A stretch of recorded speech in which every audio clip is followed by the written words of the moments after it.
जय भारत। इस वाले क्लास में हम लोग प्रॉब्लम को सॉल्व कैसे करना है उसका थोड़ा अप्रोच देख लेते हैं। क्योंकि ये डिटर्मिनेंट में क्या है कि मतलब 3x3 में जैसे कि 9 एलिमेंट्स होते हैं और इसके जो कैलकुलेशंस है थोड़ा सा लंबा हो सकता है।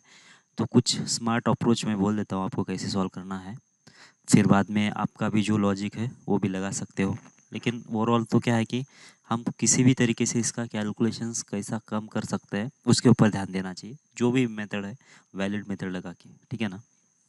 ओके, तो जैसे पहले वाले में क्या बोला है कि when the determinant is expanded in the power of sine x, अगर हम इसको साइन एक्स के पावर में एक्सपांड करते हैं तो इसमें कांस्टेंट टर्म क्या आएगी वो बताना है हमको। मतलब क्या है कि जब इसको एक्सपांड करेंगे ये वाला, तो क्या होगा, यहाँ पे कुछ ना कुछ कांस्टेंट आएगा और यहाँ पे साइन एक्स का पावर कुछ तो भी रहेगा, बराबर क्या, इसका पावर कुछ ना कुछ रहने वाला है ऐसे। मतलब सारे टर्म्स जो है यहाँ पे फिर से कुछ कांस्टेंट आएगा और साइन एक्स का पावर ऐसा, इसका ही पावर कुछ ना कुछ रहेगा ऐसे।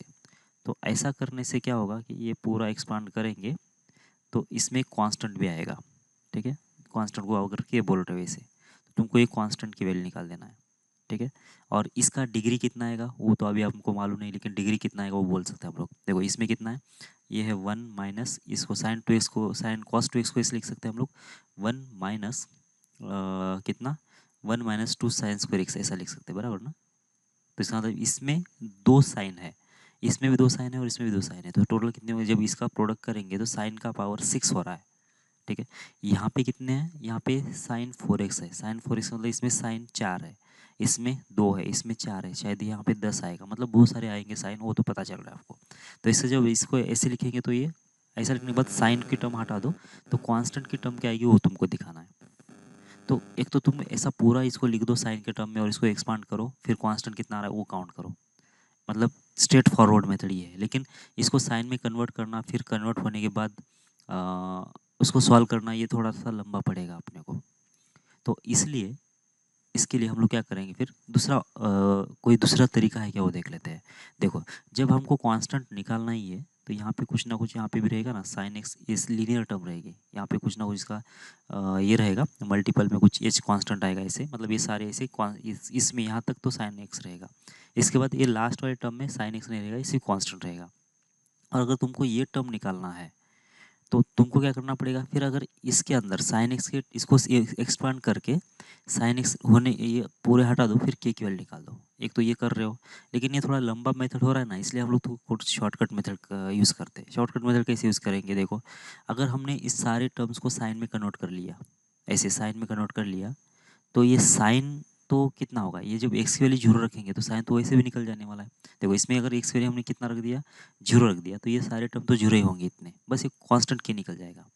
सही है क्या। तो इसका मतलब क्या है कि इसको एक्सपांड किए बिना साइन के टर्म में डायरेक्ट हम लोग क्या करेंगे, इसमें साइन एक्स की वैल्यू रख देंगे, साइन के टर्म में इस सारे टर्म्स को लिखेंगे, सारे एलिमेंट्स को साइन के टर्म में लिखेंगे और इसमें एक्स की वैल्यू जीरो रख देंगे, तो क्या होगा, वो साइन पूरा निकल जाएगा और जो भी बचेगा, ये नंबर जो बचेंगे उसको सिंप्लीफाई करेंगे तो हमको कांस्टेंट मिलने वाला है।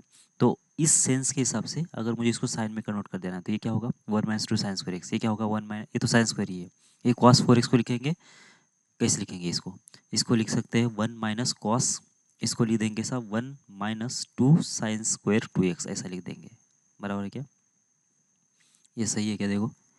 तो ऐसा लिखेंगे, फिर से ये तो ऐसे ही है, ये भी ऐसा लिख देंगे, इसको भी कॉस स्क्वायर है, ये भी तो ऐसा ही होगा, 1 माइनस 2 साइन स्क्वायर 2x ऐसा होगा, फिर ऐसे ही होगा। लेकिन यहाँ पे भी साइन 2x नहीं चाहिए तुमको, इसको भी तुमको किस में लिखना पड़ेगा, साइन एक्स के टर्म में लिखना है, साइन 2x के टर्म में नहीं बोला उसने। तो इसका मतलब इसको फिर से तुमको लिखना पड़ेगा 2 टाइम्स, ये होगा 2, और ये साइन स्क्वायर 2x को लिखेंगे तुम कैसे, 2 साइन एक्स कॉस एक्स ऐसा। और जो कॉस एक्स है इसको भी तुमको क्या लिखना पड़ेगा, इसको ये साइन स्क्वायर होगा ना इसका, टोटल का स्क्वायर है, तो यहाँ पे आएगा 1 माइनस साइन स्क्वायर एक्स ऐसा, मतलब ये पूरा ऐसा लिखना पड़ेगा। तो ऐसा लिखने से देखो तुम्हारा क्या बन जाएगा कि ये पूरा जो एक्सप्रेशन है ऐसा आ जाएगा, तो 1 माइनस 2 साइन स्क्वायर एक्स, और इसको तुमने ऐसा लिखने के बाद ये ऐसा कुछ बन जाएगा। तो सबको तुम ऐसा लिख दिया। अब क्या करो तुम, इस एक्स के बदले जीरो रख दो, एक्स के बदले जीरो रखने से जो भी एक्स साइन एक्स था टर्म तुम्हारा वो सारा जीरो हो जाएगा, ठीक है। और जो बचेगा वो कांस्टेंट बच जाएगा, तो यहाँ पे 1, यहाँ पे जीरो, यहाँ पे 1, और यहाँ पे जीरो, यहाँ पे 1, और यहाँ पे भी 1 होगा, ये भी 1 होगा, ये भी 1 होगा और ये भी 1 होगा ऐसे, ठीक है। तो ये तुम्हारा डिटर्मिनेंट बन जाएगा। तो क्या करो तुम, इसमें से ये घटा दो तो ये होगा जीरो, फिर ये तो 1 होगा और ये भी होगा 0। तो इसके अकॉर्डिंग सॉल्व कर लेते हैं। पहले रो के अकॉर्डिंग, तो 1 इंटू कितना आएगा, ये कॉलम छोड़ दिया, ये रो छोड़ दिया, तो ये तो 0 होगा और ये होगा -1। तो आंसर कितना आ गया, -1। तो इतना इजी था, अगर ये समझ में आया तो। नहीं आया समझ में तो डायरेक्ट इसको सॉल्व करना पड़ेगा। ये सोच सकते हो आप कितना लंबा पड़ने वाला है, ठीक है। और डिग्री की बात करते तो इसकी डिग्री 4 है, इसकी डिग्री 2 है, इसकी डिग्री 4 है, तो मतलब इन तीनों का जो मल्टीप्लाई करोगे तो डिग्री 10 आएगी। मतलब 10 के बाद 9, 9 के बाद 8, ऐसा 10 से लेकर कांस्टेंट तक, मतलब टोटल 11 टर्म्स यहाँ पे रहने वाले हैं। और ये बहुत लंबा पड़ने वाला था आपको, ठीक है। तो इधर से इजी पड़ सकता है, ठीक है। अच्छा, क्या इससे भी इजी कर सकते हैं क्या इसको? बिल्कुल इजी कर सकते हैं। कैसे? अगर तुमको सिर्फ एफ ऑफ जीरो की वैल्यू निकालना है तो तुम इसको साइन एक्स में क्यों कन्वर्ट कर रहे हो? फिर साइन एक्स में तो कन्वर्ट करने की जरूरत ही नहीं है, डायरेक्ट है कि ये तो एफ ऑफ एक्स है ना तुम्हारा। तो यहाँ पे भी तुम क्या कर सकते हो, तुमको सिर्फ एफ ऑफ जीरो की वैल्यू निकालना है ना, कांस्टेंट निकालना, मतलब क्या, एक्स की वैल्यू जीरो रख दो तो ही कांस्टेंट आएगा ना, तो तुम यहीं पे रख दो ना। फिर एक्स की वैल्यू जीरो तुम इसी डिटर्मिनेंट में रख दो तो भी काम चल जाएगा हमारा, ठीक है। मतलब साइन में कन्वर्ट करने की ज़रूरत नहीं थी। तो कॉस जीरो कितना होगा, 1 होगा। साइन जीरो होगा 0। कॉस जीरो कितना होता है, वो भी 1 होता है। साइन जीरो कितना होता है, 0 होता है। कॉस जीरो कितना होगा, 1 होगा। कॉस स्क्वायर जीरो कितना होगा, वो भी 1 होगा। कॉस 4 जीरो कितना आएगा, 0 आएगा, 1 आएगा। ये भी 1 होगा और ये भी 1 होगा। जहाँ पे भी कॉस जीरो आ रहा है उसमें 1 रख दो, और जहाँ पे भी साइन है उस पर 0 रख दो, तो बस ये डिटर्मिनेंट बन गया। इसको सॉल्व करेंगे तो वो तो वही डिटर्मिनेंट है जो नीचे बन गया था। सही है क्या? तो मतलब इतना इजी था तुमको कांस्टेंट टर्म निकालने का, बराबर। तो तुम इसके बारे में नहीं सोचो।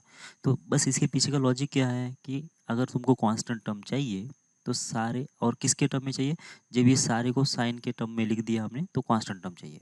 तो बस साइन एक्स के टर्म में एक्सपांड करने के बजाय तो उनको सीधा सीधा समझ में आ रहा है कि ये साइन एक्स जीरो कब होने वाला है, तो मतलब ये सारे टर्म्स कब निकल जाने वाले, कांस्टेंट कब में निकलने वाला है, जब एक्स वैल्यू जीरो रखने से। तो फिर एक्स वैल्यू जीरो रख दो इसके अंदर, इसी में रख दो तो भी काम चल जाएगा। अगर तुमको किसी ने बोला कि कॉस एक्स के टर्म में अगर चाहिए तो क्या करोगे, एक्स के पहले पाई बाय टू रख दोगे, कॉस पाई बाय टू पे जीरो हो जाता है। सही है। तो ऐसे तुम कर सकते हो। ओके, आगे बढ़ते हैं। ये एक डिटर्मिनेंट है, ये B minus C, C plus B, ऐसा कुछ डिटर्मिनेंट है, उसका आंसर 0 है। तो line A X plus B Y plus C जो है passes through fix point which is, मतलब ये कोऑर्डिनेट ज्योमेट्री का प्रॉब्लम है वैसे। और हमने शायद ऐसा बोला था कि अगर यहाँ पे L1 होता है, यहाँ पे lambda times of L2 equals to 0, अगर ऐसी कोई कंडीशन होती है तो इसका मतलब ये हर एक लैम्डा के लिए, लैम्डा बिलोंग्स टू आर के लिए, जो L1 L2 है वो इसके पॉइंट ऑफ इंटरसेक्शन से पास होते हैं, ठीक है। मतलब L1 L2 भी, और ये लैम्डा की वैल्यू अगर चेंज होते जाएंगे तो ये बहुत सारे लाइन्स बनेंगे इसे, और ये सारे लाइन्स कहाँ से पास होते हैं, ये L1 L2 से पास होते हैं। और वो कैसे निकालेंगे हम लोग, तो वो निकालने के लिए हमको क्या चाहिए कि ये बी सी इन तीन वेरिएबल्स को रिमूव करके, मतलब किसी दो वेरिएबल में लेके आना पड़ेगा, ठीक है। मतलब ऐसा भी चलेगा ना, lambda times of L1 plus mu times of L2 equal 0, ऐसा भी चल जाएगा। तो ये जो स्ट्रेट लाइन, ये जो एक्सप्रेशन है वो L1 और L2 के पॉइंट ऑफ इंटरसेक्शन से पास करेगा। मतलब ये हमेशा, ये जो रिलेशन है L1 L2 के पॉइंट ऑफ इंटरसेक्शन को हमेशा सेटिस्फाइड करता है, ठीक है।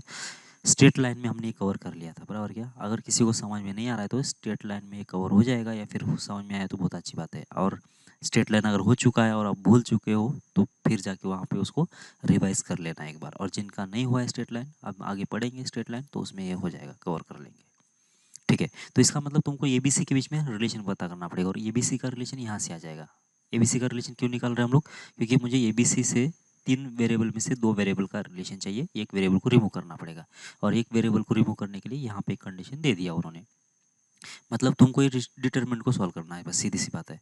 तो अब कैसे करेंगे, तो थोड़ा बहुत आपको अभी पता करना पड़ेगा, ये जो डिटरमिनेंट है इसको सॉल्व करने की कोशिश करना पड़ेगा। अब ऐसा तो नहीं है कि मतलब ये इसको सीधा सीधा सॉल्व करेंगे, वो तो बहुत लंबा पड़ेगा हमको, ठीक है। तो कुछ प्रॉपर्टीज अप्लाई करो। सबसे पहले क्या कर लो कि ये C1 जो है ना उसको ए से मल्टीप्लाई कर लो। क्यों कर रहे हैं अभी पता चल जाएगा। जब इसको ए से मल्टीप्लाई करेंगे ना तो यहाँ पे होगा ए स्क्वायर, यहाँ पे आ जाएगा ए स्क्वायर, और यहाँ पे आ जाएगा ए सी, और यहाँ पे आ जाएगा ए स्क्वायर, और यहाँ पे आएगा ए बी। तो तुमने क्या किया है कि ए स्क्वायर से ए से मल्टीप्लाई कर लिया, तो तुम्हारा काम क्या है कि इसको न्यूट्रल करने के लिए डिवाइड भी करो, ये डेल्टा के बराबर मान के चलो तुम, ठीक है। अब ऐसा करने के बाद अब तुम क्या करो, ये तो ऑपरेशन तुमने कर लिया, ठीक है, मल्टीप्लाई कर लिया, डिवाइड कर लिया। अब तुम एक और ऑपरेशन करो, क्या करो कि आर या फिर सी वन में क्या करो कि C1 plus B times C2 कर लो, और सी टाइम्स C3 कर लो ऐसे। और ऐसा करने से होगा क्या, देखो इसको बी से मल्टीप्लाई कर ले तो ये होगा बी स्क्वायर और ये होगा माइनस बी सी, तो यहाँ पे कितना आएगा बी स्क्वायर माइनस हो जाएगा बी सी। इसके बाद कितना आएगा, यहाँ पे आएगा सी स्क्वायर और यहाँ पे आएगा बी सी। तो दिख रहा है आपको ये बी सी और बी सी कैंसिल हो गया, तो ये स्क्वायर बी स्क्वायर सी स्क्वायर ऐसा आ गया। तो यहाँ नीचे कितना आना चाहिए, यहाँ पे आएगा इधर से बी स्क्वायर और इधर से कितना आ जाएगा सी स्क्वायर माइनस हो जाएगा ए सी, और ये ए सी और ए सी कैंसिल हो गया। इसके बाद यहाँ पे कितना आएगा ए इंटू सी प्लस हो जाएगा, इसको कितने से, अच्छा बी से मल्टीप्लाई करना है ना, तो ये तो यहाँ पे होगा ए बी, यहाँ पे ए बी आएगा, यहाँ पे आएगा बी स्क्वायर और यहाँ पे आएगा सी स्क्वायर, तो ये ए बी और ए बी कैंसिल हो गया। तो इसका मतलब तुम्हारा जो पहला कॉलम है ये ऑपरेशन करने से ये square plus B square plus C square ये आ गया, तो इसको तुम कॉमन ले लो, ये स्क्वायर बी स्क्वायर और सी स्क्वायर को फर्स्ट कॉलम में से कॉमन ले लिया, तो जो बचा यहाँ पे 1, यहाँ पे 1 और यहाँ पे 1, और बाकी जो एंट्रीज थे बी माइनस सी, फिर यहाँ पे बी था और यहाँ पे था ए प्लस बी। अब ये जो है जो ऑपरेशंस करना है आपको, जितना जल्दी आपको समझ में आ जाएगा उतना आपका जो स्पीड है वो बढ़ जाएगा, ठीक है। और ये आपको प्रैक्टिस से पता चलेगा कि क्या करना पड़ता है वहाँ पे, ठीक है। अब इसके बाद क्या करोगे, अब इसको जीरो कर दो, मतलब इन दोनों का सब्ट्रैक्शन कर लो, तो b माइनस बी प्लस सी, तो यहाँ पे कितना आएगा c आ जाएगा, फिर c minus A minus C, तो ये c तो कैंसिल होगा और ये माइनस ए माइनस बी ऐसा आ जाएगा। इसके बाद ये 1 माइनस 1 0, इस दोनों का डिफरेंस ले रहा हूँ मैं, तो b और b कैंसिल होगा तो यहाँ पे आ जाएगा ये प्लस सी आ जाएगा, फिर c और c कैंसिल होने के बाद यहाँ पे आएगा माइनस बी। तो अब इस कॉलम के साथ सॉल्व कर रहा हूँ, तो ये 1 इंटू ये कॉलम छोड़ दिया ये रो छोड़ दिया, तो यहाँ पे कितना आया ये स्क्वायर पी स्क्वायर और ये सी स्क्वायर डिवाइड बाई ये था, और यहाँ पे ये कितना होगा माइनस हो जाएगा बी सी, इन दोनों का प्रोडक्ट, सही है। इसके बाद इन दोनों का प्रोडक्ट कितना आएगा, इधर से आ जाएगा प्लस ये प्लस सी, ये चाहिए माइनस ही होगा शायद वैसे, ये प्लस सी माइनस इंटू कितना आएगा माइनस ए माइनस बी होगा। कैसे, सी और सी तो कैंसिल हो गया था, माइनस ए माइनस बी ऐसा हो जाएगा, ठीक है। अब इसको सॉल्व कर लो, इसको सॉल्व कर लेंगे तो कितना आ रहा है ये square plus B square plus हो जाएगा सी स्क्वायर डिवाइडेड बाय होगा ये, यहाँ पे कितना है माइनस बी सी है और ये माइनस माइनस प्लस होगा, ये माइनस इसमें से माइनस बाहर निकाल दिया, तो ये होगा ए स्क्वायर, फिर होगा ए बी, फिर होगा ए सी, फिर होगा बी सी, और ये बी सी और ये बी सी तो कैंसिल हो गया। और देख लो इसके अंदर ये तुमको फिर से कॉमन दिख रहा है, तो जब ये इसमें से बाहर निकालेंगे तो इसके साथ ये कैंसिल हो जाएगा, तो यहाँ पे इसका जो आंसर आएगा A square plus B square plus C square और इनटू आ जाएगा A plus B plus C, बराबर क्या। और इसका जो आंसर है उन्होंने बोला था कि जीरो है, ठीक है। इसका मतलब एक तो ये जीरो हो सकता है या फिर ये जीरो हो सकता है। अगर ये जीरो हो गया तो इसका मतलब कितना होगा कि ए की वैल्यू जीरो, बी की वैल्यू जीरो और सी की वैल्यू जीरो के लिए ये जीरो होगा ये, क्योंकि ये भी से अगर रियल नंबर है और स्क्वायर का एडिशन अगर जीरो होता है तो तीनों की तीनों वैल्यूज़ क्या होना चाहिए, जीरो होना चाहिए, लेकिन ऐसा तो उन्होंने बोला नहीं है। इसका मतलब ये प्लस बी प्लस सी सिर्फ यही नंबर जीरो होना चाहिए, ये नंबर जीरो नहीं होना चाहिए, क्योंकि ये नॉन जीरो नंबर बोला गया होगा। देखो कुछ बोला है कि, देखो यहाँ पे कुछ बोला नहीं है ठीक है। अगर ये तीनों जीरो हो जाते तो फिर ये तो कोई फिक्स पॉइंट से पास करेगा नहीं ना, तो ये जीरो को जीरो तो ये हमेशा सेटिस्फाइड करेगा, तो ये हमेशा क्या होगा कि हर एक पॉइंट को सेटिस्फाइड करेगा फिर। तो इसका मतलब वहाँ से भी हमको पता चल रहा है कि ए बी सी की वैल्यू जीरो नहीं होना चाहिए, ठीक है। और अगर ए बी सी की वैल्यू अगर जीरो होती है तो ये हमेशा ही सेटिस्फाइड होगा, तो ए बी सी के बीच में कुछ रिलेशन आएगा ही नहीं। तो ए बी सी जीरो नहीं है तब जाके ए प्लस बी प्लस सी का वैल्यू जीरो होगा, और अगर ए प्लस बी प्लस सी का वैल्यू अगर जीरो है तो हमको क्या बताना था कि A X plus B Y plus C equals to zero, ये जो स्ट्रेट लाइन है वो किस फिक्स पॉइंट से पास करती है ये हमको बताना था, ठीक है। तो कैसे बताएंगे, तो देख लो सीधी सीधी बात है, यहाँ पे एक्स के बदले कितना आ गया, एक्स के बदले 1 आ गया, वाई के बदले 1 रखेंगे इसके अंदर, तो इसके अंदर एक्स वैल्यू 1 और वाई की वैल्यू 1 रखेंगे तो क्या बनेगा, ये तुम्हारा रिलेशन आ जाएगा। इसका मतलब क्या होगा कि ये रिलेशन लाने के लिए तुमको एक्स की वैल्यू 1 वाई की वैल्यू 1 रखना पड़ेगा, मतलब ये जो स्ट्रेट लाइन है ए बी सी की वैल्यू कुछ भी रखो, हमेशा एक्स की वैल्यू 1 वाई की वैल्यू 1 से ये सेटिस्फाइड होगा, मतलब बी ऑप्शन सही है, ठीक है। एक तो तुम ऐसा कर सकते हो, या फिर दूसरा तरीका क्या है कि यहाँ से तुम सी की वैल्यू निकाल दो, किसी की वैल्यू कितना आ जाएगी माइनस ए माइनस बी ऐसा आ जाएगी, ठीक है। और इसी के लिए यहाँ पे रख देंगे तो कितना होगा A times of X plus B times of Y होगा, माइनस ए माइनस बी और इक्वल जीरो, तो यहाँ पे ए एक्स है यहाँ पे ए है, तो इसमें से जब ये कॉमन ले लेंगे तो एक्स माइनस 1 होगा, फिर इसमें से b जब कॉमन ले लेंगे तो y माइनस 1 होगा। अब ये कैसा हो गया, ये lambda times of L1 mu times of L2 ऐसा हो गया, और ये जो ये जो स्ट्रेट लाइन है वो हमेशा x minus one equal zero करो, y minus one equal zero करो, तो इस दोनों के पॉइंट ऑफ इंटरसेक्शन से जो भी लाइन जाते हैं उसी से पास होते हैं, तो ऐसा भी चल जाएगा। समझ में आ रही है क्या बात आपको? आगे बढ़ते हैं। अब ये जो डिटर्मिनेंट है इसमें एन के टर्म में एक्स वाई जेड लिखा हुआ है और उसके जो ये जो लिखा है इधर उसके फैक्टर लिखा हुआ है, तो तुमको ये इसका ये फैक्टर आने के लिए एन की वैल्यू कितना होना चाहिए ये बताना है, ठीक है। अब ऐसे वाले प्रॉब्लम में तुम इसमें X raise to N common ले लो, Y raise to N common ले लो, ऐसा कुछ करने की जरूरत नहीं है। इसको तो कैसे करेंगे हम लोग, देखो इसका डिग्री देख लेंगे हम लोग कितना आएगा, मतलब इधर जो फैक्टर लिखा है उसका डिग्री कितना है।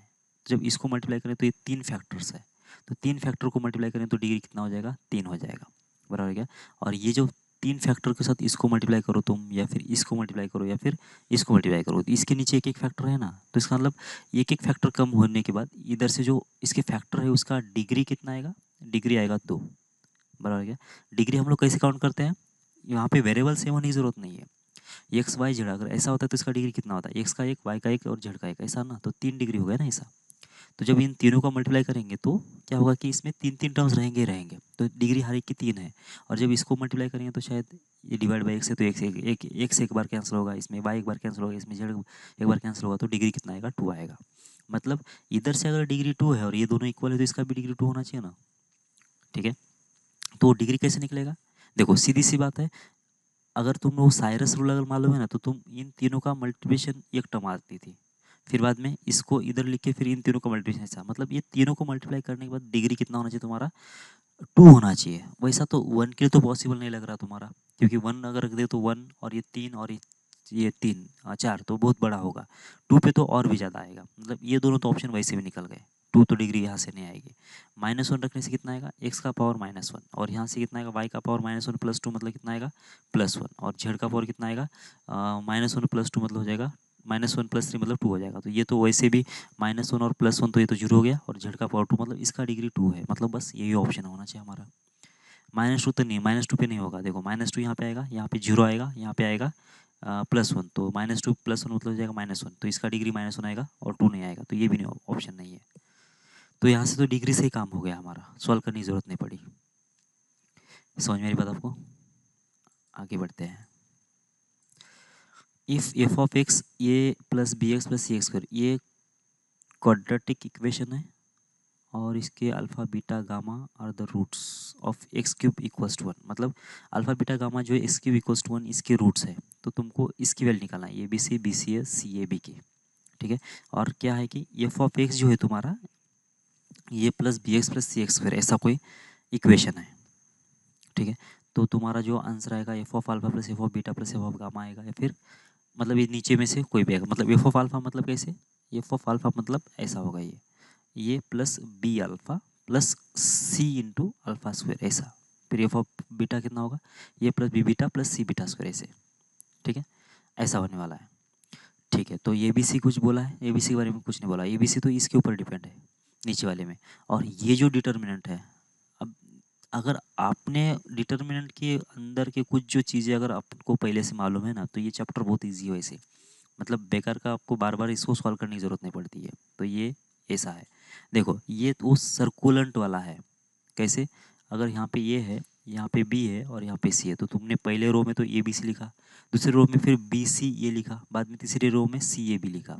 और इसका आंसर हमने बोला था, अगर ए बी सी क्या होते हैं कि अगर पॉजिटिव नंबर्स होते हैं तो इसका आंसर हमेशा निगेटिव आता था, और इसका आंसर कितना आ रहा था वो भी हमको मालूम था, कितना आता था, ये माइनस टाइम्स हो रहा था, ये माइनस टाइम्स कितना आता था, A cube plus B cube और plus C cube -3 times of A B C आ रहा था, ठीक है। अगर ये हमने शायद पहले या दूसरे लेक्चर में बोला था कि ये सर्कुलेंट है और इसका जो आंसर आता है इतना आता है, एक तो ऐसा करो, या फिर इसको तुम क्या करो कि इसके फैक्टर बना दो, ये प्लस बी प्लस सी, फिर ये माइनस बी इसका स्क्वायर, फिर बी माइनस सी इसका स्क्वायर, फिर सी माइनस ए इसका स्क्वायर, और यहाँ पे आएगा कितना 1/2, ये हमने ऑलरेडी कर लिया है, ऐसा कुछ इसके फैक्टर बन रहे थे, बराबर है क्या। मतलब अगर एफ ऑफ एक्स अगर ऐसा है तो ये बी सी के ऊपर एक तो ये कंडीशन हो सकती है या फिर ये कंडीशन हो सकती है, बराबर क्या। और अगर ये कंडीशन चलो मान लेते कितना है कि ये प्लस बी प्लस सी, बराबर है क्या, तो ये है मतलब ये एक है और ये दूसरा ये ऐसा एक है। तो ठीक है, तो इसके बदले कितना आएगा देखो, एफ ऑफ अल्फा कितना आएगा, ये प्लस बी अल्फा प्लस, अच्छा एक चीज़ समझ लो तुम, अच्छा ये जो एक्स क्यूब प्लस वन है ये क्या है, ये कॉम्प्लेक्स नंबर के अंदर अगर देखा जाए तो ये क्यूब रूट ऑफ यूनिटी की बात चल रही है। और जब इसके रूट्स हम लोग निकालेंगे तो कितना आएगा, एक आएगा वन, एक आएगा ओमेगा, एक आएगा ओमेगा स्क्वायर। क्लियर है क्या ये क्लियर है क्या, देख लो पहले, एक आएगा वन, एक आएगा ओमेगा, एक आएगा ओमेगा स्क्वायर।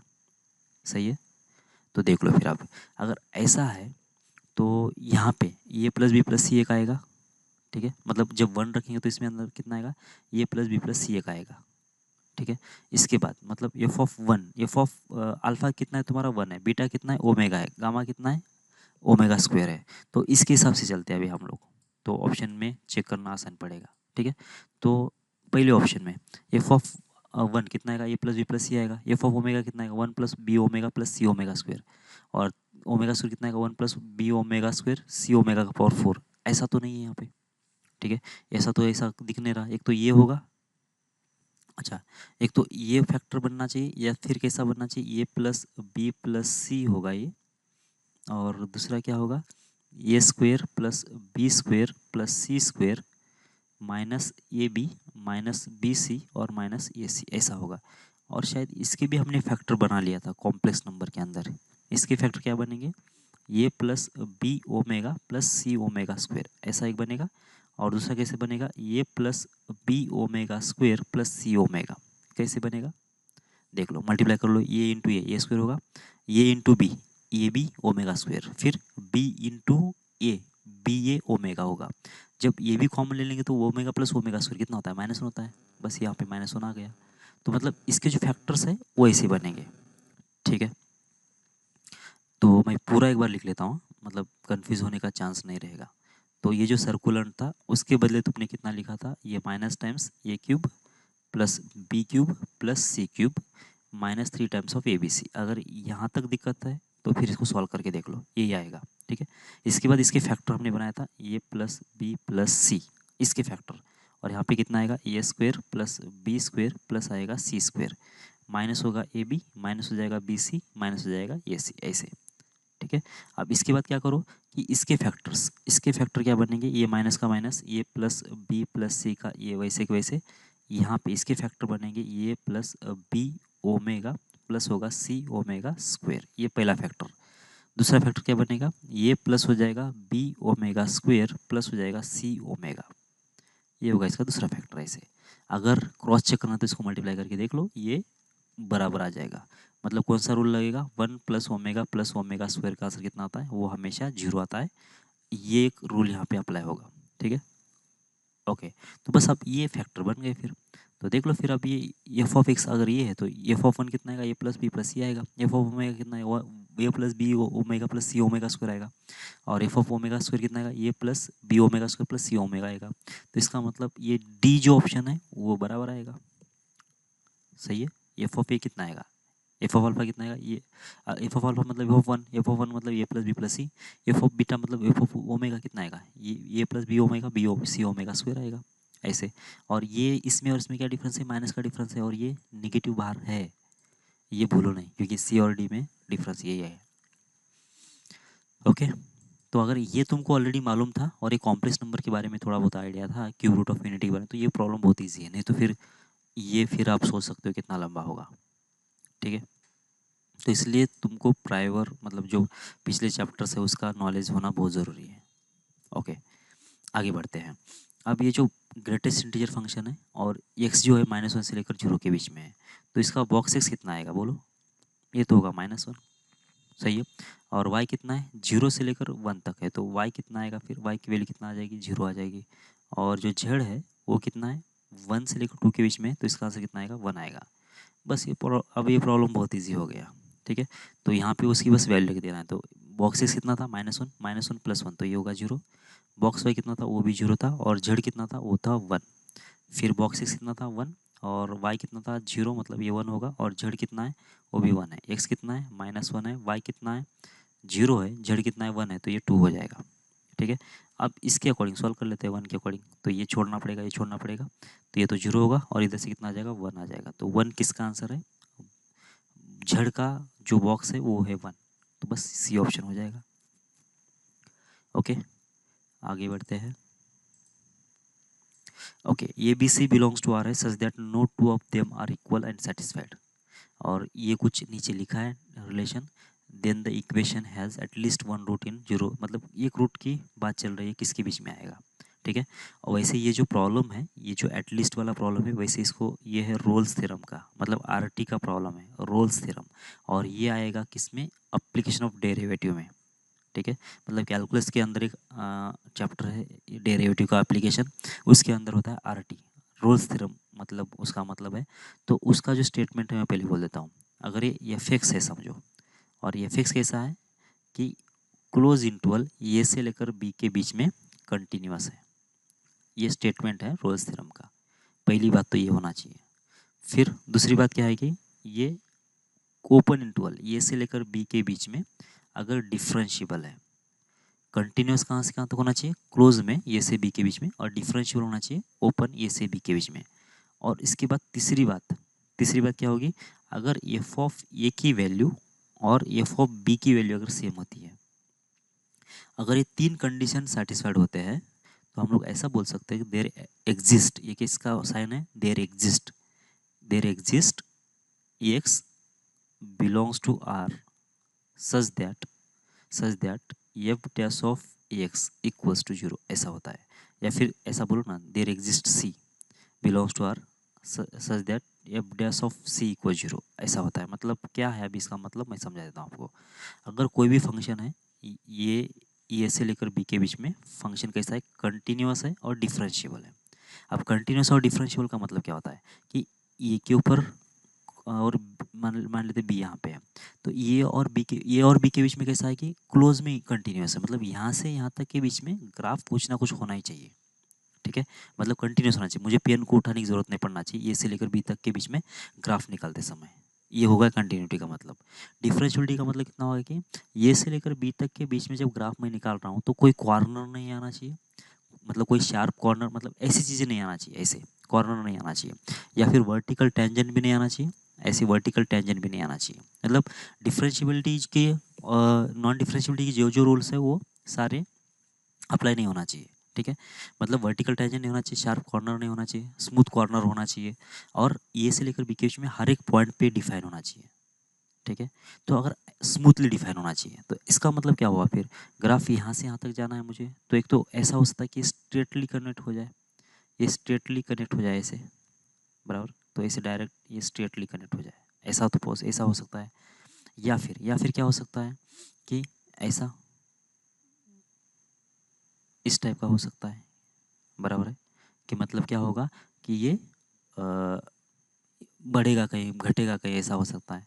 तो अगर ऐसा अगर है तो देखो हम क्या बोल रहे हैं कि इसका कम से कम एक बार तो भी डेरिवेटिव क्या होना चाहिए कि जीरो होना चाहिए, ऐसा बोल रहे हैं। और डेरिवेटिव कब जीरो होता है, जहाँ पे मैक्सिमा होता है, जहाँ पे मिनिमा होता है, तो ऐसी जगह पे जीरो हो जाता है। अगर तुम यहाँ से यहाँ तक अगर कंटिन्यूस फंक्शन है तो कहीं ना कहीं ऊपर जाएगा, कहीं ना कहीं नीचे जाएगा, कहीं ना कहीं ऊपर जाएगा, कहीं ना कहीं नीचे जाएगा, ठीक है। और इसका मतलब क्या है कि उस जगह पे क्या होगा कि कम से कम एक तो बार भी डेरिवेटिव जीरो आएगा, ठीक है। अच्छा, एक बात और यहाँ पे भूल हो गई, अगर हम समझ मान लेते कि ये स्ट्रेट लाइन से कनेक्ट हो रहा है ऐसा, अब स्ट्रेट लाइन होगा ये तो इंक्रीजिंग लाइन है, और इंक्रीजिंग लाइन में तो क्या होता है कि फंक्शन जो है उसका जो फर्स्ट ऑर्डर डेरिवेटिव है हमेशा ग्रेटर देन जीरो होता है, बराबर है क्या। मतलब यहाँ पे तो इस पर्टिकुलर ग्राफ के लिए तो ये किसी इसका जो डेरिवेटिव है कहीं जीरो तो नहीं हो रहा, तो ये ग्राफ इस वाले में आएगा ही नहीं, वैसे रोल्स थ्योरम में आएगा ही नहीं। क्यों नहीं आएगा देखो, क्योंकि यहाँ पे तीसरी एक कंडीशन ये थी कि एफ ऑफ ए की वैल्यू एफ ऑफ बी के बराबर होना चाहिए, और यहाँ पे देखो एफ ऑफ ए की वैल्यू कितना ये है और एफ ऑफ बी की वैल्यू कितनी कौन सी है ये है, तो एफ ऑफ ए और एफ ऑफ बी तो दोनों सेम नहीं है ना, तो ये एफ ऑफ ए यहाँ है, एफ ऑफ बी यहाँ पे, तो दोनों सेम नहीं है, तो इसको तुमको पहले भी यहाँ पे लाना पड़ेगा, ठीक है। तो इसका मतलब ग्राफ हमने थोड़ा सा मतलब गलत बना दिया है, ग्राफ को हम लोग सही कर लेते हैं। तो ये हमारा एक्स एक्सिस है, यहाँ पे तुम्हारा ए है और यहाँ पे तुम्हारा बी है, और ये एफ ऑफ ए की वैल्यू है और एफ ऑफ बी की वैल्यू भी उतना ही होना चाहिए। अब सही है, अब इन दोनों को ज्वाइन करो, तुम कैसे करो, स्मूथली और हर एक पॉइंट को कनेक्ट करो। तो सीधी सीधी बात है, एक तो तुम ऐसे डायरेक्ट कनेक्ट कर सकते हो हॉरिजॉन्टल लाइन से, ये वाला लाइन, और ये है कांस्टेंट की लाइन, क्योंकि ये पैरेलल टू एक्स एक्सिस है, तो इसका इक्वेशन क्या होता है, y इक्वल्स टू कांस्टेंट होता है, तो इसका डेरिवेटिव तो हर जगह पे जीरो होगा, बराबर क्या। और अगर ऐसा ग्राफ नहीं बनाना है, थोड़ा मतलब चढ़ उतार बनाना है तो ऐसे बना दो तुम, ठीक है। तो इसमें तो क्या हो रहा है कि ये कहीं पे भी शार्प कॉर्नर नहीं, तो हर जगह पे डिफरेंशिएबल है, तो यहाँ पे डेरिवेटिव जीरो, यहाँ पे डेरिवेटिव जीरो, यहाँ पे डेरिवेटिव जीरो, यहाँ पे डेरिवेटिव जीरो होगा। या फिर सीधा सीधा अगर तुमने ऐसा कनेक्ट कर लिया तो एक ही बार डेरिवेटिव जीरो होगा, एक ही बार मैक्सिमम आएगा। मतलब आएगा तो सही, कम से कम एक बार तो मैक्सिमम आएगा या फिर मिनिमम आएगा, क्योंकि इसी लेवल के पॉइंट को इसी लेवल के पॉइंट को अगर कनेक्ट करना है तो स्ट्रेट से कनेक्ट होगा, या फिर ऊपर जाना है तो नीचे आना ही पड़ेगा तुमको इसको कनेक्ट करने के लिए, ठीक है। तो इसलिए क्या बोल रहा है कि रोल्स थ्योरम बोलता है ये है कि अगर ये फंक्शन कंटिन्यूस होता है, डिफरेंशिएबल होता है, और एक्सट्रीम लिमिट्स मतलब जो इंटरवल के एक्सट्रीम जो लिमिट्स होते हैं उसके ऊपर अगर दोनों की वैल्यू सेम होती है, तो इसके बीच में कहीं ना कहीं एक बार तो भी इसका डेरिवेटिव जीरो होना चाहिए, ठीक है। तो यहाँ पे फंक्शन क्या है तुम्हारा, ये फंक्शन है तुम्हारा एफ एक्स, बराबर क्या। तो तुमको क्या करना पड़ेगा फिर, एफ ऑफ जीरो की वैल्यू और एफ ऑफ वन की वैल्यू, ये फंक्शन तो पहले तो कंटिन्यूस और डिफरेंशियल होना चाहिए जीरो से लेकर वन तक। और वैसे भी ये कैसा है, पॉलिनोमियल, तो पॉलिनोमियल तो हमेशा ही डिफरेंशियल और कंटिन्यूस होते हैं, उसमें कोई दिक्कत नहीं होती है, ठीक है। तो मतलब कंटिन्यूटी और डिफरेंशियलिटी की बात यहाँ पे आएगी नहीं। अब आएगी कौन सी, तीसरी वाली केस की, मतलब एफ ऑफ जो एक्सट्रीम लिमिट्स है उसके ऊपर वैल्यू दोनों सेम आना चाहिए। तो ये जीरो पे वैल्यू और वन पे वैल्यू, वन बाई टू पे और वन बाई टू वैल्यू देखना पड़ेगा। जीरो पे वैल्यू तो उसी आ रही है, लेकिन वन पे वैल्यू कितना आ रही है, 24 ये 4b प्लस एस आ रही है, और 24 ये प्लस 4b प्लस सी पे वैल्यू कितना आएगी, ये हमको अभी मालूम नहीं है। अच्छा वैसे भी क्या है ये वैसे भी क्या है कि ये इसका रूट हमको बताना है।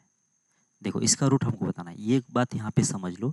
अब यहाँ पे जो है ना, ये जो थ्योरम है, कंडीशन किसके ऊपर अप्लाई कर रहा है, एफ ऑफ एक्स के ऊपर अप्लाई कर रहा है। कंडीशन किसके ऊपर अप्लाई कर रहा है, एफ ऑफ एक्स के ऊपर।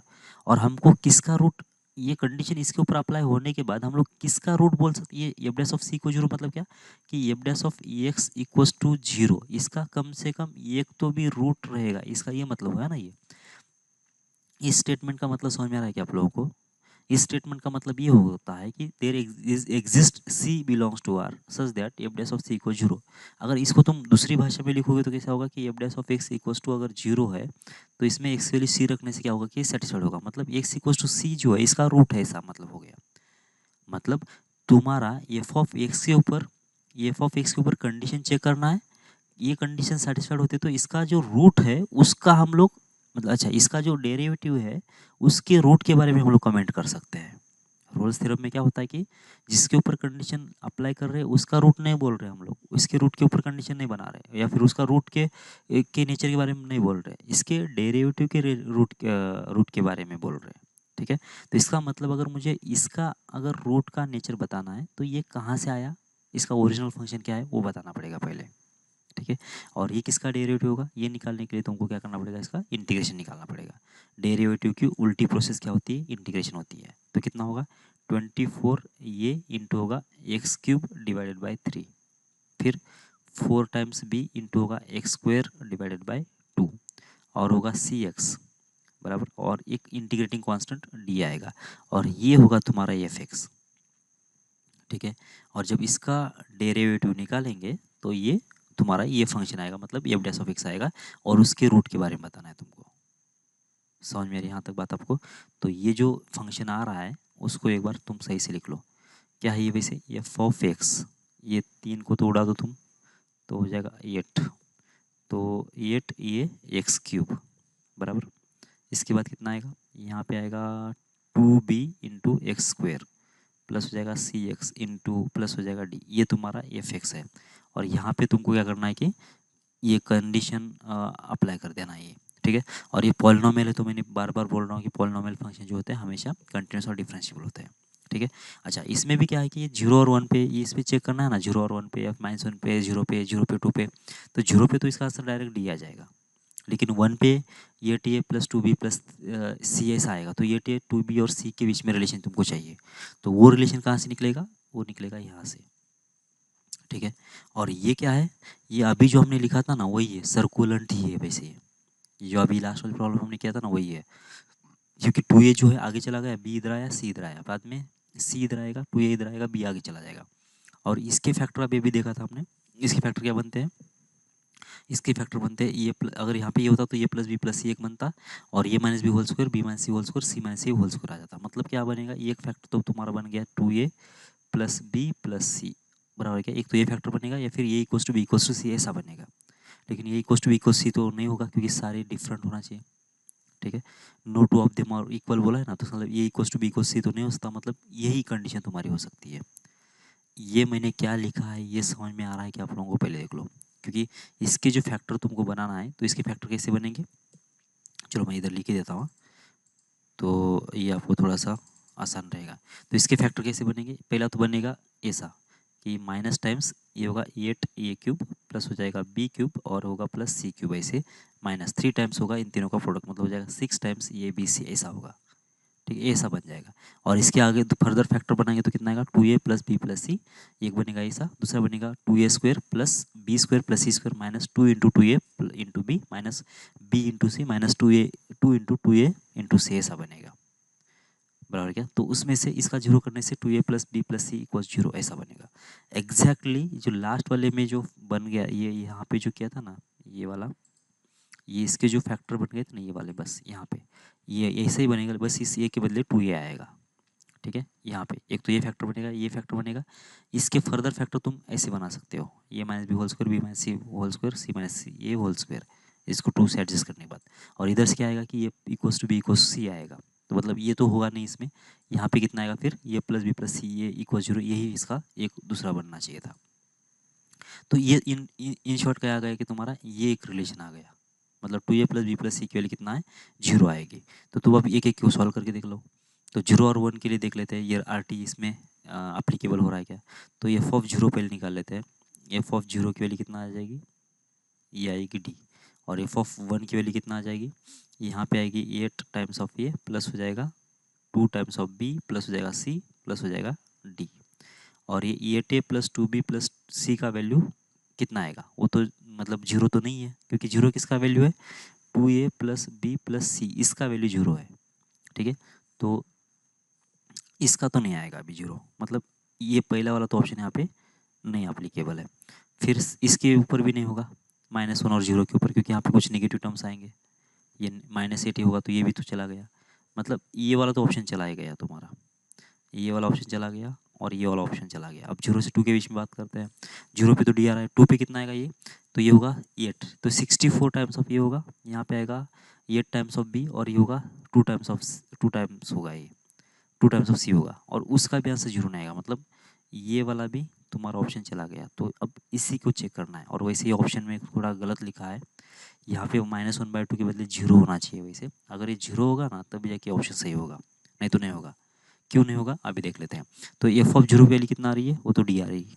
अब एफ ऑफ 1/2 निकाल दो तुम, कितना आएगा, देखो यहाँ पे 8 होगा, यहाँ पे ये है, और ये 1/2 का पावर 3 कितना आ जाएगा, 1/8 आएगा।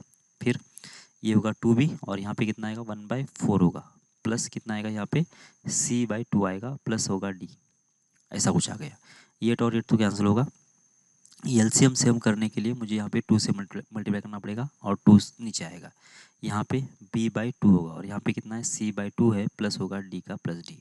अब देख लो यहाँ पे जो आया ना 2a प्लस बी प्लस सी आया, 2a प्लस बी प्लस सी और डिवाइड बाई कितना होगा 2 प्लस हो जाएगा d।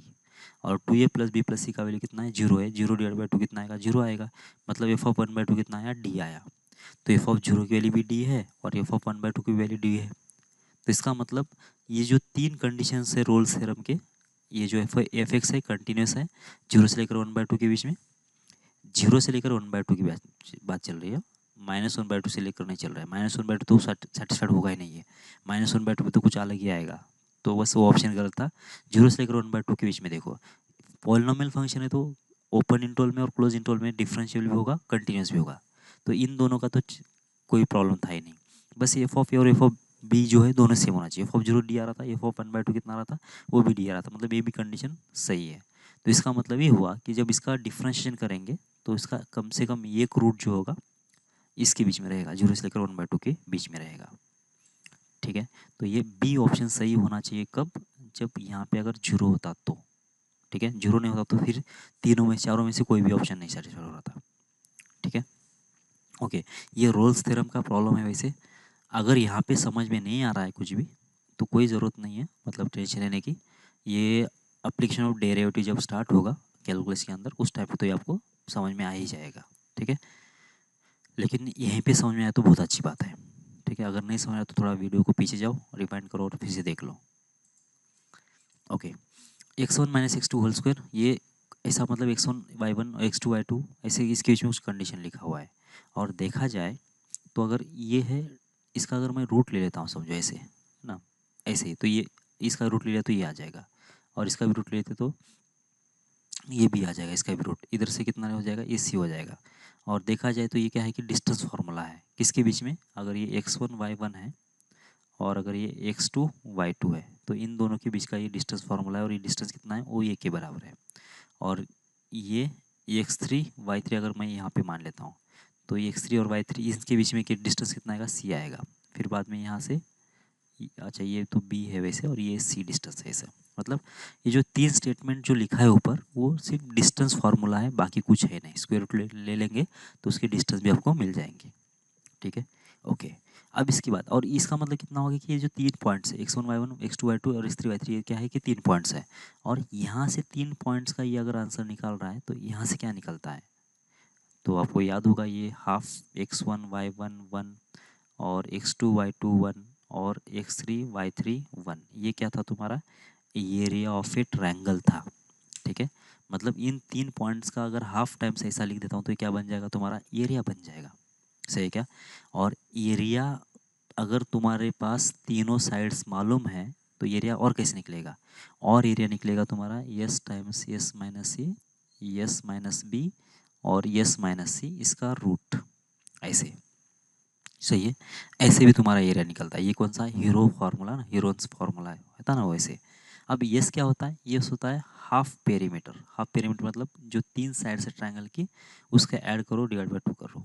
और यस माइनस ये क्या होगा फिर, यस माइनस क्या होगा, तो इसमें से जब माइनस ये करेंगे तो ये 2 -2 ये होगा, तो ये -2 ये मतलब कितना आएगा, B plus C minus A divide by 2 ऐसे होगा। मतलब एस माइनस ए कैसे होगा, B minus C minus A, मतलब ये जो माइनस हो रहा है वो टर्म माइनस करो डिवाइड बाई 2 का 2 रहेगा। और एस माइनस बी क्या होना चाहिए फिर, अब ये होगा A plus C minus B divide by 2 होगा। और वैसे एस माइनस सी क्या होने वाला है, एस माइनस सी जो होगा, एस माइनस सी जो होगा, ये इसमें क्या होगा कि ये plus B minus C divide by 2 होगा। तो ये एस के बदले कितना लिखेंगे हम लोग, ए प्लस बी प्लस सी और डिवाइड बाई 2। एस माइनस सी के बदले लिखेंगे कितना, बी प्लस सी माइनस ए और होगा डिवाइड बाई 2। फिर एस माइनस बी के बदले ये प्लस सी माइनस बी और डिवाइड बाई 2, और एस माइनस सी के बदले ये प्लस बी माइनस सी और डिवाइड बाई होगा 2, सही है। क्या करोगे, यहाँ पे 2 है 2 है 2 है, तो मतलब 4 बार 2 आया, तो मतलब बाहर रूट क्या आएगा, तो कितना आएगा 1/4 आएगा, ठीक है। और वैसे भी यहाँ पे देख लो, यहाँ पे स्क्वायर रूट नहीं है, तो स्क्वायर तो करना ही है तुम्हारा, तो स्क्वायर करना है तो फिर ये रूट बाहर निकालने की जरूरत नहीं, तुम अब क्या करो कि दोनों का स्क्वायर कर लो।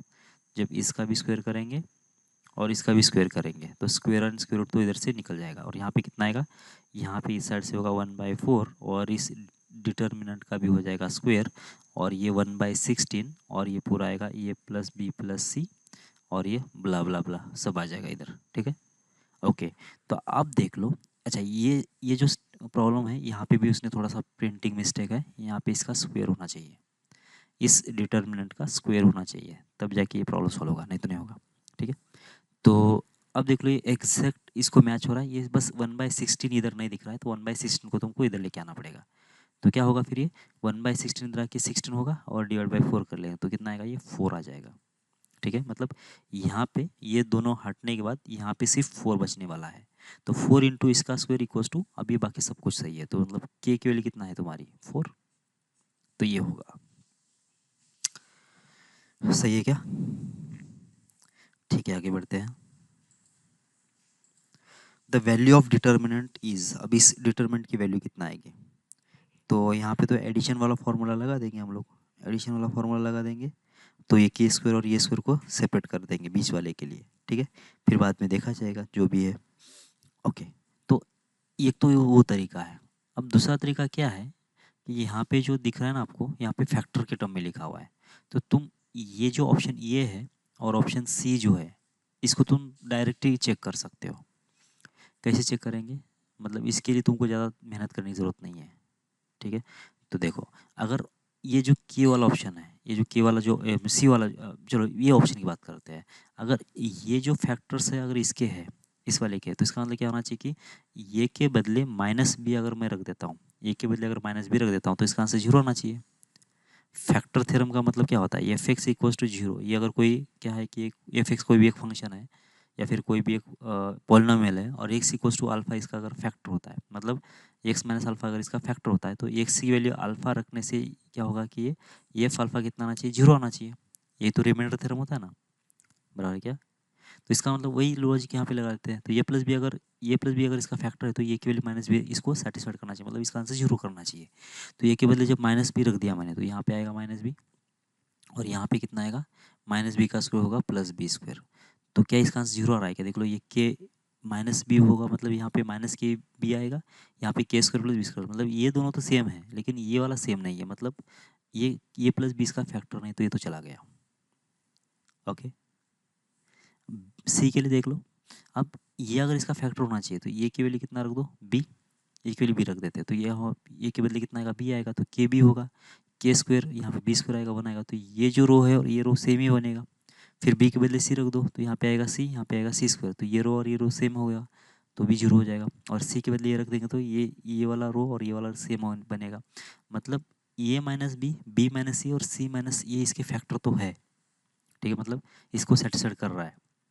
बस अब इसके कितने फैक्टर्स बन सकते हैं वो देखना पड़ेगा, तो डिग्री कितना है देखना पड़ेगा इसका। तो K A into K square plus B square into one, तो यहाँ पे के ए के साथ बी स्क्वायर से मल्टीप्लाई करेंगे तो ये इंटू बी स्क्वायर होगा, मतलब डिग्री कितना बन गई इसकी, तीन बन गई, मतलब तीन ही फैक्टर बन सकते हैं, ठीक है। तो अगर डिग्री तीन है तो ये ऑप्शन तो वैसे भी निकल गया, ठीक है। और ये ऑप्शन तो मतलब बहुत ही ज़्यादा कुछ बोल रहा है, तो इसका मतलब वो भी नहीं होगा, तो सी ऑप्शन तो हो ही गया। और सिंगल करेक्ट में है तो फिर ये अगर ऑप्शन सेटिस्फाइड कर रहा है तो डी को जाएंगे नहीं हम लोग, ठीक है। तो ऐसे फैक्टर थ्योरम से भी तुम इसको सॉल्व कर सकते हो। अगर ये समझ में नहीं आ रहा है तो बस अब दूसरा तो तरीका है ही, वैसे क्या करेंगे, इसको दो दो डिटर्मिनेंट में कन्वर्ट कर लेंगे। तो ये वाला एक डिटर्मिनेंट और ये वाला एक डिटर्मिनेंट, तो इसके अंदर ये पहले के ए रहेगा, यहाँ पे भी के बी रहेगा और यहाँ पे रहेगा के सी, और ये रहेगा के स्क्वायर, ये भी होगा के स्क्वायर और ये होगा के स्क्वायर, यहाँ पे वन वन वन लिख दो। अब देख लो यहाँ पे के स्क्वायर अगर इसमें से बाहर निकाल लेते तो यहाँ पे भी वन होगा, यहाँ पे भी वन होगा और यहाँ पे भी वन होगा, और ये कॉलम सेम है तो ये तो जीरो बन जाएगा, ठीक है, मतलब ये तो निकल गया। अब यहाँ पे कितना के ए और यहाँ पे के बी और यहाँ पे के सी, और यहाँ पे कितना है ए स्क्वायर प्लस बी स्क्वायर और ए प्लस सी स्क्वायर, और इसके बाद कितना आएगा, ये वन और ये वन और ये वन आएगा। अब इसमें से के बाहर निकाल दो, के बाहर निकालने के बाद इसके फैक्टर बना दो, ये तो स्टैंडर्ड फॉर्मेट वाला ही है, तो इसके ये minus B minus C minus ये यही फैक्टर बनने वाले हैं। ओके, आगे बढ़ते हैं। ये वाला तो आप कर सकते हो, अभी क्या है कि इस डिटरमिनेंट के फैक्टर उन्होंने ये आते हैं बोल दिया, और तुमको इसका वैल्यू कहाँ पे वैनिश होता है, कहाँ पे वैनिश होता है वो बताना है। तो कहाँ पे वैनिश होता है, वैनिश होने का मतलब कितना होता है कि जीरो कब आएगा वो तुमको बताना है। वैनिश का मतलब कितना होता है, मुझे हट जाना चाहिए, हट जाना चाहिए मतलब इसका आंसर जीरो आना चाहिए, ठीक है। ये वर्ड अच्छे से याद रख लो, गुजराती मीडियम वाले बच्चे खास करके। वैनिशेस का मतलब कितना होता है कि इसका आंसर जीरो आ जाना चाहिए, मतलब निकल जाना चाहिए, निकल जाने का मतलब ये आंसर, इसका आंसर कुछ भी नहीं आना चाहिए, मतलब कुछ भी नहीं मतलब जीरो ऐसे। ओके, तो A B C all different numbers है, तो अब इसको तुम सॉल्व करने की कोशिश मत करो, ये तुमको दे दिया ना पहले स्टेटमेंट, उसका यूज़ करके इसको सॉल्व करना है तुमको। तो यहाँ पे देखो ये वन वन वन है, ए बी सी और ए cube B cube C cube है, यहाँ पे ए cube B cube C cube तो कहीं दिख नहीं रहा तुमको। तो तुम क्या करो फिर, ये जो पहला जो कॉलम है ये वाला, इसको एक्स माइनस ए से मल्टीप्लाई कर लो, इसको एक्स माइनस बी से मल्टीप्लाई करो, इसको एक्स माइनस सी से मल्टीप्लाई करो। ऐसा करने से होगा क्या, यहाँ पे आएगा एक्स माइनस ए, मैं इसे पहले में चेंजेस करके दे देता हूँ, आपको पता चल जाएगा। एक्स माइनस ए का क्यूब होगा क्योंकि ऑलरेडी यहाँ पे तीन दो थे, तो यहाँ पे आएगा एक्स माइनस ए, यहाँ पे आएगा एक्स माइनस बी और यहाँ पे आएगा एक्स माइनस सी। क्या किया तुमने, पहले रो को तुमने मल्टीप्लाई किया एक्स माइनस ए से, अब दूसरे को क्या करेंगे, एक्स माइनस बी से मल्टीप्लाई करेंगे, तीसरे को एक्स माइनस सी से मल्टीप्लाई करेंगे, तो यहाँ पे कितना आएगा एक्स माइनस बी, यहाँ पे एक्स माइनस बी का क्यूब आएगा, और यहाँ पे ए प्लस बी प्लस सी ये तीनों आएंगे, यहाँ पे एक्स माइनस सी आएगा, एक्स माइनस सी का क्यूब आएगा, और यहाँ पे ए माइनस बी माइनस सी ऐसा पूरा आएगा, ठीक है। तो ये जो तीसरा रो है उसके अंदर X minus A X minus B X minus C ये तीनों फैक्टर्स है। तो जब तीनों फैक्टर है तो तुम ये तीनों को इसको बाहर निकाल देंगे इस रो में से, तो X minus A X minus B X minus C तो ये निकल जाएगा, तो कितना आएगा एक्स माइनस ए, फिर आएगा एक्स माइनस बी, फिर आएगा एक्स माइनस सी, और ये होगा एक्स माइनस ए का क्यूब और यहाँ पे आएगा एक्स माइनस बी का क्यूब, और ये होगा एक्स माइनस सी का क्यूब, और यहाँ पे आएगा 1, ये 1 और ये 1। अब ये इसके बराबर ही बन गया। ठीक है, बस तुमको क्या करना है कि ये इसको इंटरचेंज करना पड़ेगा, तो एक्स माइनस ये नीचे आएगा, 1 ऊपर जाएगा। फिर बाद में एक्स माइनस ये भी यहाँ पे नहीं चाहिए, मतलब क्यूब वाला टर्म नीचे चाहिए, तो फिर से इन दोनों को इंटरचेंज करना पड़ेगा। तो 2 बार इंटरचेंज कर दिया है, तो 2 बार साइन बदल जाएगा, तो ये प्लस में रहेगा। ठीक है, बस अब इसमें ए के बदले कितना एक्स माइनस है, तो यहाँ पे रख दो, फिर एक्स के बदले एक्स, ए के बदले एक्स माइनस है, तो ये होगा X minus A minus B के बदले कितना लिखेंगे, एक्स माइनस बी। ठीक है, तो क्या बन गया देख लो, ये एक्स एक्स कैंसिल हो जाएगा, तो ये बी माइनस ए बन जाएगा। फिर दूसरा क्या होगा, बी माइनस सी, तो X minus B minus of X minus C, तो इसमें से भी एक्स एक्स कैंसिल हो जाएगा, तो सी माइनस बी बन जाएगा तुम्हारा। ठीक है, फिर बाद में सी एक्स माइनस सी होगा माइनस एक्स माइनस बी हो जाएगा, एक्स एक्स कैंसिल हो जाएगा, तो कितना आ जाएगा, बी माइनस सी हो जाएगा इसे। ठीक है, अब A plus B plus C तीसरा फैक्टर होगा, क्या होगा, X A plus B plus C मतलब होगा X minus A plus X minus B plus X minus C, ऐसा होगा। ठीक है, और इसका आंसर अगर जीरो है तो इसका आंसर जीरो, तो इसका आंसर जीरो मतलब क्या, एक तो ये नंबर जीरो होना चाहिए, फिर ये नंबर जीरो होना चाहिए, फिर ये नंबर जीरो, या फिर ये नंबर जीरो होना चाहिए। ये 3 नंबर तो जीरो नहीं हो सकते। क्यों, क्योंकि उसने बोला है ना कि ऑल डिफरेंट नंबर्स है, तो ये बी माइनस सी कोई ना कोई पॉजिटिव नंबर आएगा, सी माइनस मतलब कोई नंबर आएगा, पॉजिटिव नहीं लेकिन कोई ना कोई नंबर आएगा, जीरो तो नहीं आएगा, क्योंकि बी और ये दोनों अलग अलग नंबर है। सी माइनस बी ये दोनों भी अलग अलग नंबर है, तो इसका भी आंसर जीरो नहीं आ सकता। बी माइनस सी इसका भी कुछ ना कुछ आंसर आएगा, मतलब ये तीनों तो जीरो नहीं है, मतलब मस्ट है कि तीसरा नंबर ही जीरो होना चाहिए, तब जाके इन तीनों चारों का प्रोडक्ट जीरो आएगा। मतलब क्या होगा, 3x minus A minus B minus सी, यही जीरो होना चाहिए, मतलब एक्स के लिए कितना आ जाएगी, 1/3 इंटू ए प्लस बी प्लस सी, मतलब बी ऑप्शन हो जाएगा। सही है, ओके, तो ऐसे आपको प्रॉब्लम सॉल्व करते जाना है। ठीक है,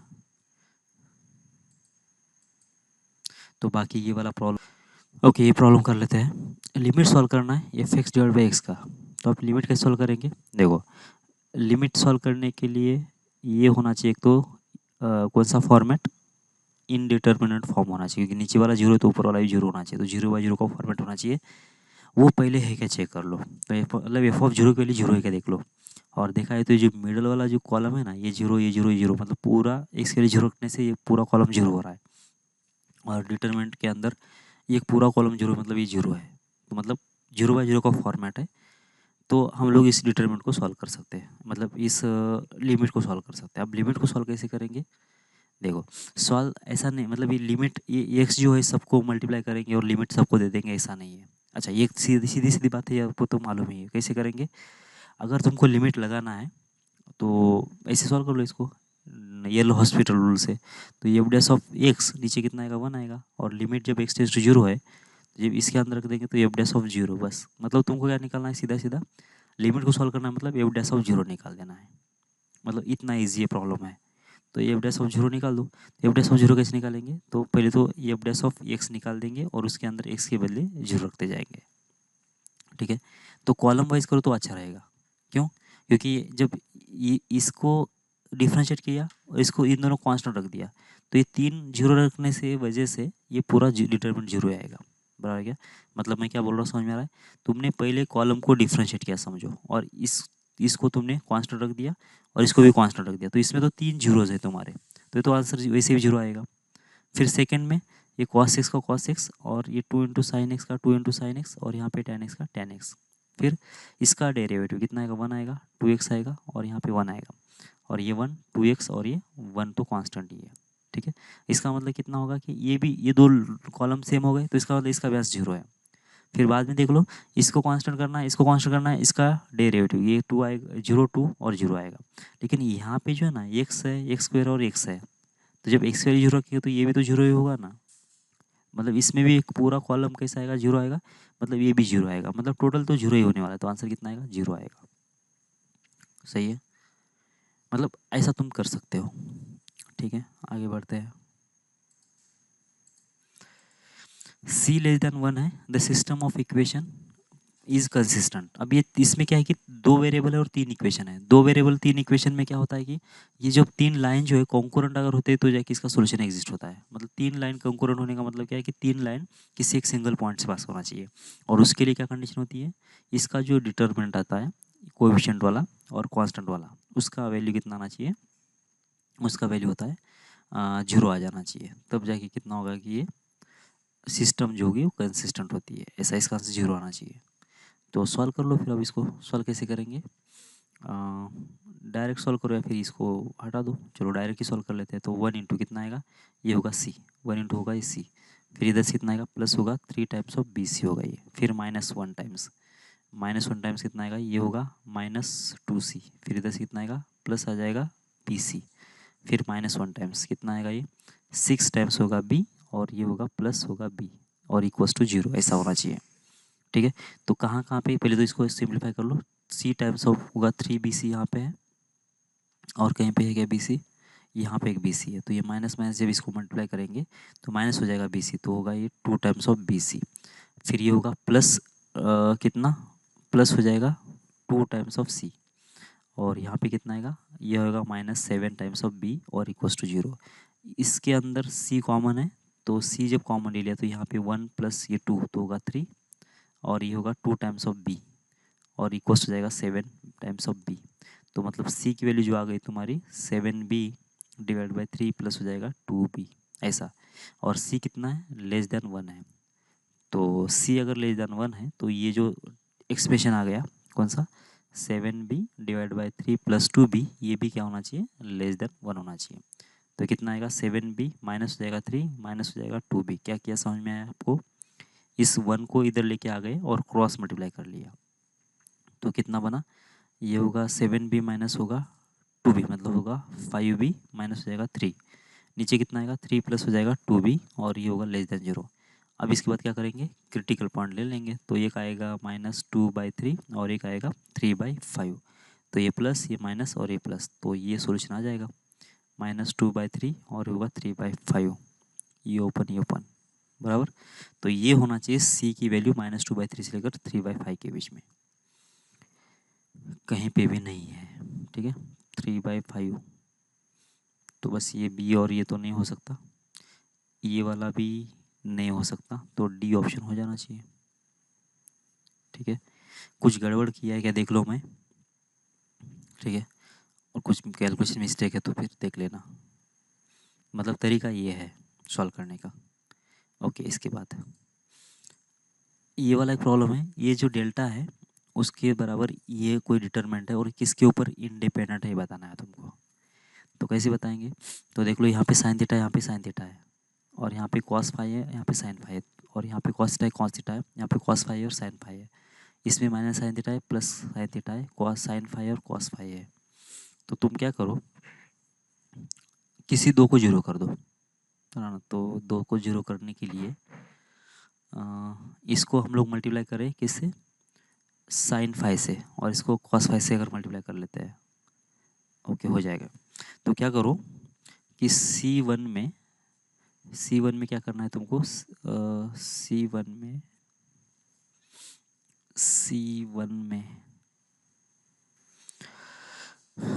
ओके तुम इसको ऐसे भी सॉल्व कर सकते हो जो, अच्छा डेल्टा जो है इंडिपेंडेंट है थीटा के ऊपर, डेल्टा जो है इंडिपेंडेंट है फाई के ऊपर, या डेल्टा जो है कांस्टेंट है, ये बोला है ना उसने। ठीक है, तो क्या करो तुम, डेल्टा अगर इंडिपेंडेंट होता है थीटा पे, ये चेक करना है तुमको। तो पहले तो फाई को तुम कुछ भी रख दो, फाई को यहाँ से हटाए दो। तो फाई की वैल्यू कितना रखेंगे तो फायदा पड़ेगा, 0 रख देते हैं। तो 0 रखने से क्या होगा देखो ये, क्योंकि फाई के ऊपर तो हम लोग चेक नहीं करें ना, थीटा के ऊपर ही चेक करना है। तो ये फाई की वैल्यू जो रख दिया मैंने, कितना होगा ये होगा साइन थीटा, और यहाँ पे भी कितना आएगा साइन थीटा आएगा, और यहाँ पे होगा कॉस थीटा, नीचे कितना आएगा, यहाँ पे होगा कॉस थीटा, थीटा के लिए कितना रख रहा हूँ, फाई के लिए कितना रख रहा हूँ 0, तो ये होगा 1 और ये 0 होगा, सॉरी ये वाला 0 होगा, फिर कॉस थीटा होगा यहाँ पे होगा कॉस थीटा, यहाँ पे कितना आएगा साइन फाई, ये तो 0 होगा, मतलब ये फिर से 0 ही है, और यहाँ पे आएगा माइनस साइन थीटा। ठीक है, और यहाँ पे कितना आएगा साइन फाई, मतलब ये भी फिर से 0 होगा, और ये होगा साइन थीटा, और यहाँ पे कितना आएगा फिर से 0 आएगा। ठीक है, तो ये कुछ तुम्हारा डिटरमिनेंट बन गया। क्योंकि फाई की वैल्यू जीरो रखने से, ठीक है। क्योंकि हमको सिर्फ थीटा के ऊपर इंडिपेंडेंट है या नहीं बताना है ना, तो फिर ऐसा बनेगा। तो तुम क्या करो, थीटा की वैल्यू जीरो रख दो या फिर थीटा की वैल्यू पाई/4 रख दो। अगर थीटा के ऊपर अभी ये अगर इंडिपेंडेंट है तो इन दोनों के ऊपर भी वैल्यू सेम आना चाहिए इसकी, बराबर है क्या। तो जीरो पे वैल्यू कितना आ रही है, देखो ये जीरो होगा, देखो ये जीरो और ये वन होगा, ये वन होगा, ये जीरो होगा और ये भी जीरो होगा, और ये जीरो जीरो, मतलब जीरो पे तो कितना आ रहा है, वैल्यू जीरो आ रहा है। इस पे वैल्यू तो इसके ऊपर कितना आ रहा है, जीरो आ रहा है। मतलब अगर थीटा की वैल्यू पाई/4 पे भी अगर ये जीरो आ जाता है तो इसका मतलब ये इंडिपेंडेंट बनेगा थीटा के ऊपर, ठीक है। तो पाई/4 पे कितना आएगा, ये 1/√2 होगा, ये भी 1/√2 होगा। तो चलो ये यहाँ पे लिख देते हैं। तो यहाँ पे आएगा 1/√2, ये होगा जीरो, यहाँ पे आएगा 1/√2, यहाँ पे कितना आएगा 1/√2, यहाँ पे होगा -1/√2, फिर यहाँ पे जीरो होगा, यहाँ पे 1/√2 आएगा, यहाँ पे जीरो आएगा, ठीक है। किसके अकॉर्डिंग सॉल्व करेंगे, इस 1/√2 के अकॉर्डिंग सॉल्व करेंगे, लास्ट वाले कॉलम के हिसाब से। तो ये कॉलम छोड़ दो, ये रो छोड़ दो, तो इन दोनों का प्रोडक्ट कितना आएगा, -1/2 आएगा, और इन दोनों का प्रोडक्ट कितना आएगा, इधर से -1/2 आएगा। तो इसका मतलब ये कितना हो गया, -1 इंटू 1/√2 कितना आएगा, -1/√2 आएगा, और इसका जीरो नहीं आया, मतलब ये इंडिपेंडेंट ऑफ थीटा नहीं है, मतलब ये तो गलत हो गया, ठीक है, ये गलत हो गया। अब ये थीटा के ऊपर डिपेंड है, ये अगर थीटा के ऊपर डिपेंड है तो डेल्टा कांस्टेंट भी नहीं आ सकता, ठीक है। कांस्टेंट तो कब आ जाता, अगर ये थीटा के ऊपर भी इंडिपेंडेंट होगा और फाई के ऊपर भी इंडिपेंडेंट। इंडिपेंडेंट का मतलब क्या, कि इसको जब सॉल्व करेंगे तो यहाँ पे जो एक्सप्रेशन आना चाहिए वो थीटा के ऊपर भी डिपेंड नहीं होना चाहिए और फाई के ऊपर भी डिपेंड नहीं होना चाहिए। इसका मतलब कोई कांस्टेंट आ जाएगा तभी तो ऐसा पॉसिबल होगा ना, कि ये थीटा के ऊपर भी इंडिपेंडेंट नहीं है, फाई के ऊपर भी इंडिपेंडेंट नहीं है, ठीक है। और अगर ये थीटा के ऊपर डिपेंड कर रहा है, इसका मतलब ये अब थीटा क्या है कि डेल्टा जो है वो कांस्टेंट नहीं है, मतलब ये भी ऑप्शन चला गया और ये भी ऑप्शन चला गया। अब हम इसके लिए चेक कर लेते हैं, क्या फाई के ऊपर इंडिपेंडेंट है क्या। अभी हमने इसको फाई को फिक्स रखा था, बराबर क्या। तो अब हम लोग उल्टा करेंगे, क्या करेंगे, थीटा की वैल्यू जीरो रख देंगे और फाई की वैल्यू कुछ चेंजेस करेंगे, और उसके बाद देखेंगे दोनों का आंसर सेम आ रहा है क्या। अगर सेम आ रहा है तो फिर वो क्या होगा कि फाई के ऊपर इंडिपेंडेंट बनेगा, ठीक है। तो थीटा की वैल्यू जीरो रखने से क्या होगा, कि ये होगा जीरो, ठीक है। फिर ये वाला भी जीरो होगा और ये होगा कॉस जीरो की वैल्यू वन होगी।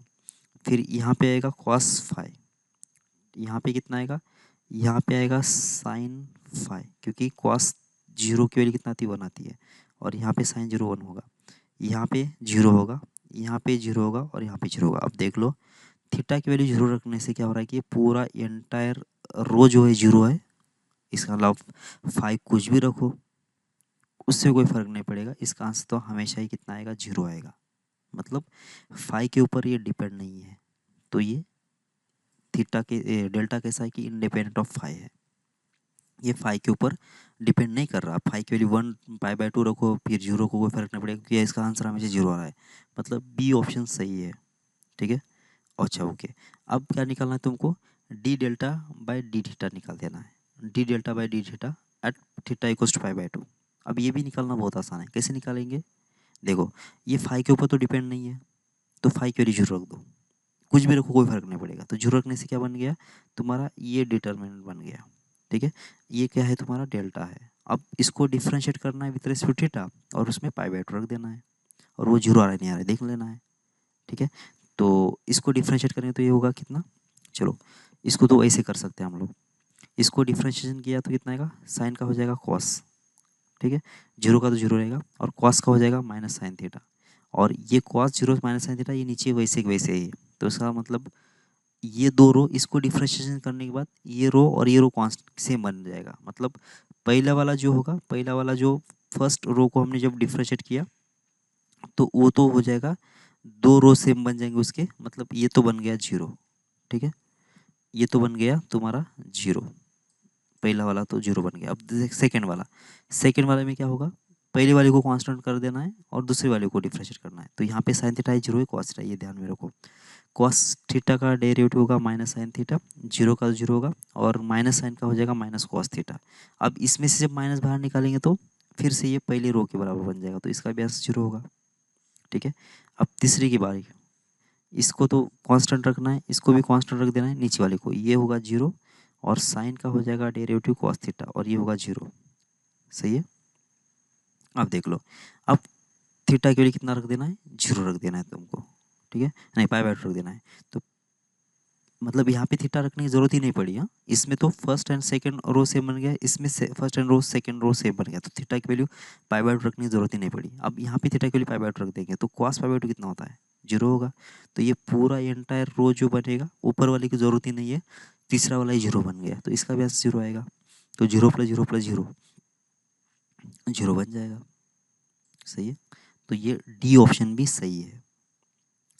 तो तुम इनडायरेक्टली ऐसे भी चेक कर सकते हो, ठीक है। ओके, तो आज की क्लास में इतना ही, मिलते हैं अगली क्लास में। जय भारत।